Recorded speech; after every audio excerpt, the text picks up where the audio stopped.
Ibarat warung, pelanggan makin sepi, tapi biaya sewa kios makin tinggi.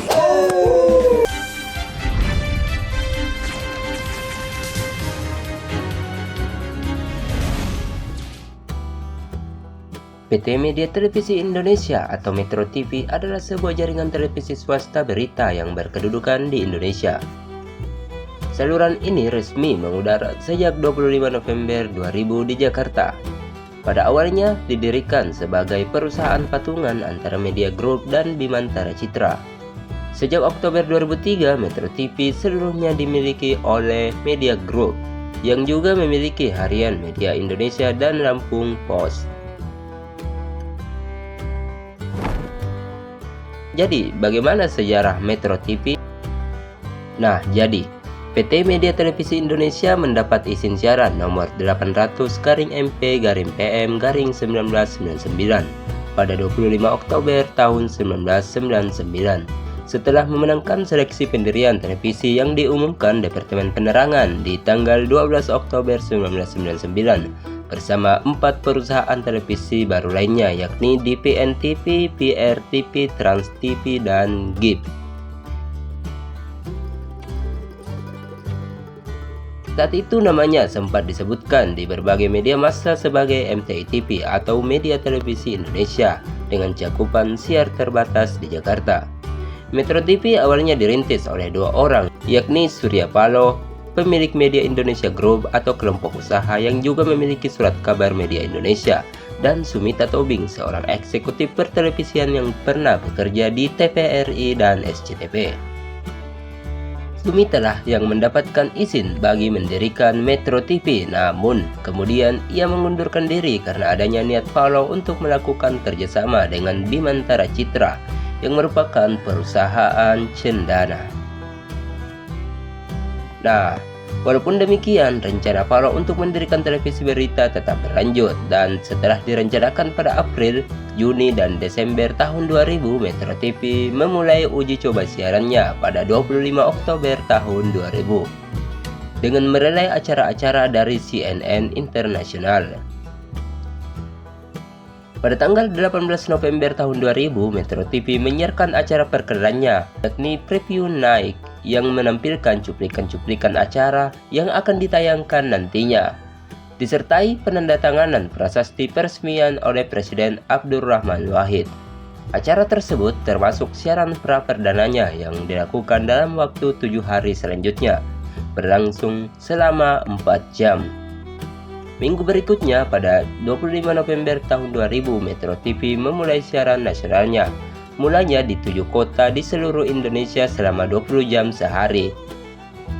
Tanggal tersebut kemudian ditetapkan sebagai HUT Metro TV hingga kini. Pada saat Metro TV lahir, banyak orang yang meramalkan bahwa stasiun televisi ini tidak berumur panjang karena masyarakat Indonesia pada saat itu lebih menyukai stasiun televisi hiburan. Namun, karena Metro TV menyisipkan acara dokumenter ilmu pengetahuan, misalnya Beyond 2000, Beyond Hill, True Action Adventures in 20th Century, dan sebagainya. Juga acara hiburan berupa Metro Showcase dan sebagainya. Ramalan itu pun kandas.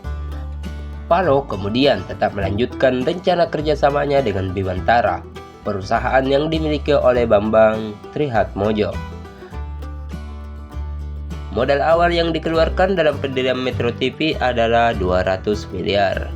Pada awal bersiaran, Metro TV mengudara selama 12 jam, yang kemudian pada tanggal 1 April 2001 diperpanjang menjadi 24 jam, menjadikannya televisi berita pertama di Indonesia, sekaligus yang pertama bersiaran 24 jam. Kala itu persentase pembagian programnya meliputi 70% berita dan 30% informasi lainnya, yang diproduksi sekitar 220 orang, yang terdiri dari 180 reporter dan 40 kameramen. Seiring perkembangan dan kebutuhan, Metro TV mempekerjakan lebih dari 900 orang. Pada tahun 2001, Metro TV ikut berpartisipasi dalam siaran langsung dari BBC World, sekarang BBC News, bertajuk What the World Thinks About America, yang turut disiarkan puluhan stasiun televisi di seluruh dunia. Seiring waktu, kepemilikan di Bimantara berubah dari sebelumnya dikuasai Bambang Tri menjadi oleh Heri Tony Sudibyo. Pada Juni 2003, Bimantara kemudian memutuskan untuk menjual 25% sahamnya di Metro TV kepada PT Sentralindo Pancasakti Seluler. Selain menjual sahamnya, piutang 80 miliar Bimantara juga dijual ke Metro TV. Penjualan ini didasarkan oleh Metro TV yang tidak mendapatkan keuntungan dan terus merugi. Walaupun memang tidak ada catatan bahwa Paloh memiliki saham di Sentralindo. Namun, dalam konferensi pers, Paloh menyatakan ia berada di belakang PT Sentralindo, sehingga kemungkinan ada semacam kesepakatan antara Paloh dan Sentralindo atau pemegang saham lama. Penjualan itu menyebabkan 100% saham Metro TV dipegang oleh Surya Paloh sampai sekarang. Pasca akuisisi itu ditargetkan Metro TV mendapat titik empasnya pada tahun 2010. Pendapatannya pada Juli 2005 diperkirakan 70% dari acara berita, sedangkan sisanya dari acara bersponsor.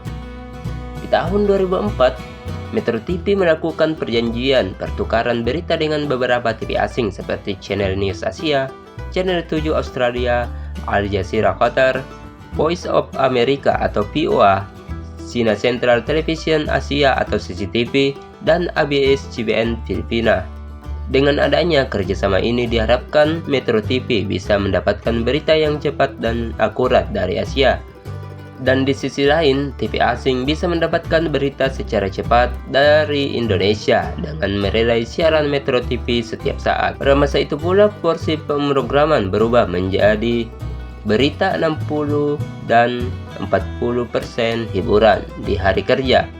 Sebaliknya, hiburan 60% dan 40% berita di akhir pekan. Nah, pada bulan Agustus 2019, TVRI bersama dua televisi swasta nasional, yakni Metro TV dan Trans 7, dan Kemenkominfo secara resmi meluncurkan siaran televisi digital untuk wilayah-wilayah perbatasan Indonesia di Kabupaten Nunukan, Kalimantan Utara, dengan tujuan agar masyarakat di seluruh wilayah Indonesia bisa menyaksikan acara terbaik dan berkualitas yang ditayangkan seluruh TV nasional dan lokal dengan gambar dan suara yang lebih tajam, bersih, dan jernih serta teknologi yang lebih canggih dari televisi analog.